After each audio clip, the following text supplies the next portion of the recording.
ఓం శ్రీ గురుభ్యో నమ. శ్రీ శ్రీ శ్రీ యోగి రామానంద గురుపాదుకా పూజయామి. శ్రీ లలితా సహస్రనామ స్తోత్రంలోని 144వ శ్లోక వివరణ. భాగ్యాబ్ది చంద్రిక భక్త చిత్త కేకి ఘన ఘన రోగ పర్వత దంభోళి మృత్యుదారు కుఠారిక. ముందుగా భాగ్యాబ్ది చంద్రిక అంటే సంపద అనే సముద్రానికి వెన్నెల వంటిది అని అర్థం వస్తుంది.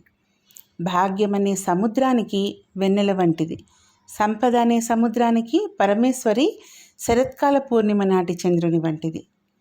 చంద్రుని యొక్క వృద్ధి క్షయాలను బట్టి సముద్రంలో ఆటుపోట్లు ఉంటాయి.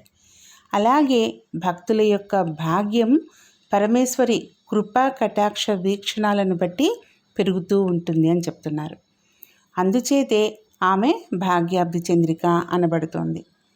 సముద్రానికి ఆనందాన్నిచ్చి ఉప్పొంగేలా చేయడంలోనూ, పర్వత దినాల్లోని చంద్రుని వెన్నెల ఎలాంటిదో భక్తులకు సంపదలిచ్చి ఆనందపరచడంలో అమ్మవారు అలాంటిది. ప్రవర్తన తిన్నగా ఉంటే అమ్మవారు తన భక్తులకు అన్ని సంపదలు ఇచ్చి వారిని ఎప్పుడూ ఆనందంగా ఉంచుతుంది. తర్వాతి నామము భక్త చిత్తకేకి ఘన ఘన అంటే భక్తుల యొక్క చిత్తము అనే నెమళ్లకు దట్టమైన నల్లని మేఘం వంటిది అని అర్థం. మేఘాలను చూడగానే నెమళ్ళు సంతోషంతో పురువిప్పి నాట్యమాడతాయి. ఘనాఘనము అంటే తొలి కారు మేఘం అన్నమాట. భక్తుని హృదయంలో పరమేశ్వరి మీద భక్తిభావం పొడచూపగానే అతని హృదయము ఆనంద డోలికల్లో తేలిపోతుందట. అందుచేతే అమ్మ భక్త చిత్తకేకి ఘన ఘన అనబడుతోంది.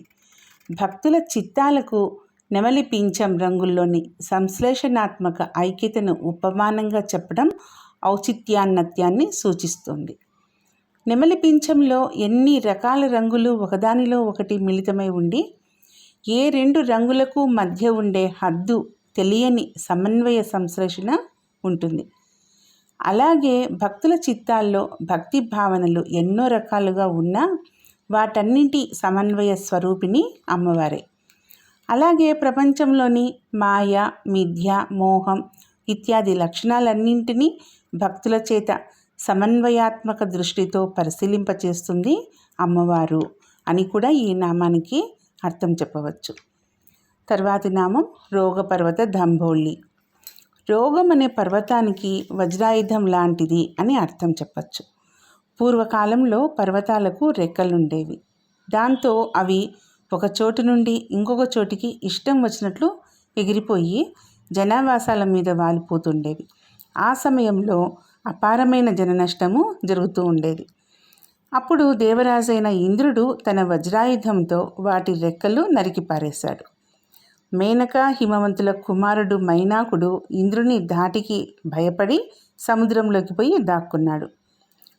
రోగాలనేవి రెండు రకాలు: శారీరక రోగము, మానసిక రోగం. అనారోగ్య కారణంగా వచ్చేవి శారీరక సమస్యలు, రోగాలు. అయితే మనకు ఏదైనా రాలేదనో ఉన్నది పోయిందనో బాధించేవి మానసిక రోగాలు. వీటిలో శరీరాల కన్నా మానసికాలు మరీ బాధిస్తూ ఉంటాయి. వీటినే చింత అంటారు.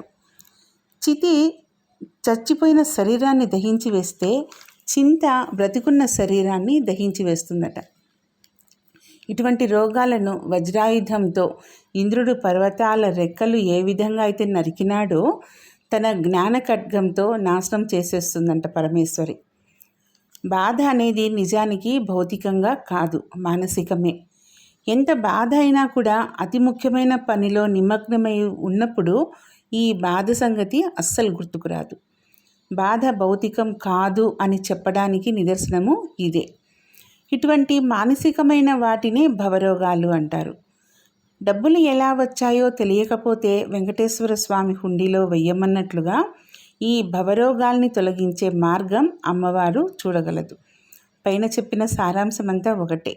అమ్మవారు భవరోగ భేషజం అనే రోగ పర్వతాలకు వజ్రాయుధం వంటిది అని ఈ నామానికి అర్థం. తర్వాతి నామం మృత్యుదారు కుటారిక. మృత్యువు అనే మ్రానుకు అంటే చెట్టు అన్నమాట. మ్రాను అంటే చెట్టు, గండ్రగొడ్డలి వంటిది అని అర్థం. సాధకులు దేవిని ఉపాసించి జ్ఞానాన్ని పొందుతారు. ఈ జ్ఞానులు సాధన చేసి సాయుధ్యం పొందుతారు. అంటే వీరికి పునర్జన్మ ఉండదు. జన్మలేని వారికి మరణం ఉండదు కదా, అందుచేత వీరు మృత్యుంజయులు. కాబట్టే పరమేశ్వరి తన భక్తులకు మృత్యువు అనే కట్టెను నరికివేస్తుంది అని చెప్పబడుతోంది. మృత్యువు యొక్క నిర్వచనాన్ని తిన్నగా అర్థం చేసుకోవాలి.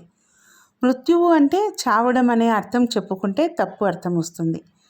అప్పుడు ఎన్నిసార్లు ఈ మృత్యుదారు కుఠారిక అన్న నామాన్ని అమ్మవారికి వినపడేట్లుగా గట్టిగా బాగా చెప్పుకున్నా ఆ చెప్పినవాడు చావకుండా అయితే ఉండడు. పోకుండా జాగ్రత్తగా ఉండేవాడు మునగాడు. కానీ పోతే జిడ్డులాగా ఏడ్చేవాడు అవివేకి అవుతాడనమాట. ఇక్కడ పోవడం అంటే ఆ పోయేది వస్తువైనా సరే తనైనా సరే.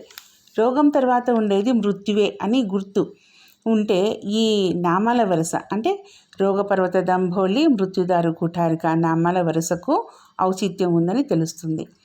దీని గురించి అయినా ఏమవుతుందోనని గిలగిలలాడటం అన్నది నిజమైన మృత్యువు. అంటే మృత్యుభీతి అనే దాన్ని మృత్యువుగా సాధారణంగా వాడుతూ ఉంటాం. ఈ నామంలోని మృత్యువు పదం కూడా మృత్యుభీతి అనే అర్థంలో వాడబడింది. దేహం నుంచి బయటపడడాన్ని మృత్యువు అని భయపడే వారికి ఒక విషయం చెప్పవచ్చు. ఇక్కడ అసలు మనం ఉంటున్న ఈ దేహము ఆ యముడి ఇల్లే అని చెప్తున్నారు. మనము ఆ ఇంట్లో గతిలేక ఉంటున్నాం. ఆ ఇంట్లో ఉండటానికి భయపడాలి, కానీ బయట పడడానికి భయం దేనికి అన్నాడు మామూలుగా కనిపించే ఒక మహానుభావుడు. సకల మహాజగత్ వ్యూహానికి తనకు గల సంబంధాన్ని బంధంలాగా చేసుకోవడాన్ని మృత్యువు అనవచ్చు. చెట్లు పెరుగుతున్న కొద్దీ చెట్టులోని అసలు తత్వము పైన ఉన్న కాయలకు పండ్లకు విత్తనాల్లోకి వెళ్తుంది, కానీ లావుగా అవుతూ పెరుగుతున్న మ్రానులోకి కాదు. అంటే చెట్టులోని ఈ మ్రాను భాగము మృత్యువుతో సమానమన్నమాట. మ్రాను ప్రతి సంవత్సరము పైపొరలు వేసుకుంటూ లావవ్వడాన్ని సెకండరీ థిక్నింగ్ అంటారు. ఈ మ్రాను వాస్తవానికి వృక్షాంశం పెరగడానికి దోహదపడుతుంది, కానీ వృక్ష వంశం పెరగడానికి తోడ్పడదు. ఇది మన కుర్చీలకు బల్లలకు తలుపులకు ఉపయోగపడేది మాత్రమే అయితే, ఇది ఒకరి కోసం ఇంకొకరు అనే సూత్రానికి సంబంధించడానికి ఉదాహరణగా చెప్పుకునేదానికి మాత్రమే పనికొస్తుంది. మానవులుగా ఈ మృత్యువు యొక్క అసలైన నిర్వచనాన్ని చెప్పుకోకుండా, దాన్ని గురించిన అవగాహన కలగకుండా మానవులమని చెప్పుకోవడం అంత సమంజసం కాదు అనిపిస్తుంది. దిలీప్ కుమార్ రే అనే అతను మృత్యు అంటే ఏంటి, ఎలా ఉంటుంది అని అడిగితే, చావక మునుపు ఆ చావు అంటే మన మనసులో కలిగే చెప్పుకునే అభిప్రాయాల సముదాయాన్నే మృత్యువు అంటారు అని చెప్పారట రవీంద్రనాథ్ ఠాగూర్. యముడు మృత్యుదేవతకు ఒక సలహా ఇచ్చాడట, నువ్వు మానవ జాతి మనసులో చోటు చేసుకుని ఉండు అని. అన్ని జాతుల వారిలోనూ మానవునికి ఒక్కనికే ఈ మృత్యువు గురించిన భయము అని ఈ వాక్యానికి అర్థం. మృత్యుదేవత అనిందంట అప్పుడు యముడితో, అయితే చోటు చేసుకోవడం ఎలా అని అడిగితే, మృత్యువును గురించిన అభిప్రాయాల్లో నువ్వు ఉంటే చోటు చేసుకోవడం అదే వీలవుతుంది అన్నాడట యముడు. భవదా వసుధావృష్టి పాపారణ్య దవానల దౌర్భాగ్యతూల వాతుల జరధ్వాంతర విప్రభ భాగ్యాబ్ది చంద్రిక భక్త చిత్తకేకి ఘనాఘన రోగపర్వత దంభోళి మృత్యుదారు కుఠారిక. ఈ 8 నామాలను జాగ్రత్తగా పరిశీలిస్తే ఈ నామాల్లోని అమ్మవారు వరుసగా సుధావృష్టి అంటే ఆపస్సు, దావానలం అంటే అగ్ని, వాతూలం గాలి, రవిప్రభ వెలుగు, చంద్రిక వెన్నెల, ఘనాఘన అంటే మేఘం, కుఠారిక అంటే గండ్రగొడ్డలితో పోల్చబడింది. వీటిలో మొదటి 3 పంచభూతాల్లోని ఆపస్సు, తేజస్సు, వాయువులను సూచిస్తే, వెలుగు, వెన్నెల ఆకాశంలోంచి మనకు వస్తాయి. కాబట్టి మేఘము ఆకాశంలో ఉండేదే కాబట్టి అవి ఆకాశాన్ని సూచిస్తాయి. గండ్రగొడ్డలి దృఢంగా ఉండే పృథ్వీని సూచిస్తుంది. పంచభూతాత్మకమైన దేహం గల జీవికి ఈ విధంగా పంచభూతాల ఉపమానాలతోనే పోల్చబడిన అమ్మవారు అవసరమైన సమయాల్లో ఆదుకొని అండగా ఉంటుంది అనే అర్థం కూడా ఈ నామంలో నిగూఢంగా ఉందని అర్థం చేసుకోవాలి. అంటే ఈ నామాల్లో వేసిన ఉపమానాలన్నీ కూడా చాలా సార్థకమైనవన్నమాట. మోక్షం అంటే చిక్కు తీసుకోవడం అని అర్థం చెప్పుకోవచ్చు. అసలు చిక్కు లేని వాడుంటే వాడితో మోక్షం గురించి చెప్తానుండు అంటే అర్థం లేదు. చిక్కు అంటే సమస్య ఇక్కడ అని అనుకోవచ్చు. ప్రామిసరీ నోటుకి కాలదోషం ఉంటుంది, కానీ సంకల్పానికి కాలదోషం ఉండదు. ఇంకొక సంకల్పం పుట్టేంత వరకు మన ద్వారా జరగవలసినవి ఏమైనా ఉంటే దాన్ని చేసుకుంటూ పోవాలి. అంతేగాని అది జరగలేదు, ఇది జరగలేదు లాంటి వాటితో సతమతము మనము అవ్వకూడదు. పనికిరాని కబుర్లతో కాలాన్ని వృధా చేయకు అని చెప్పడం ఇక్కడ అర్థం చేసుకోవాలి. అయితే నిజంగా మృత్యువు ఉండదా, ఉంటుందా, ఉంటే అమ్మవారి ఈ నామస్మరణ దాని నడుము విరగొడుతుందా అనే విచికిత్స వితర్కం చేయకూడదు.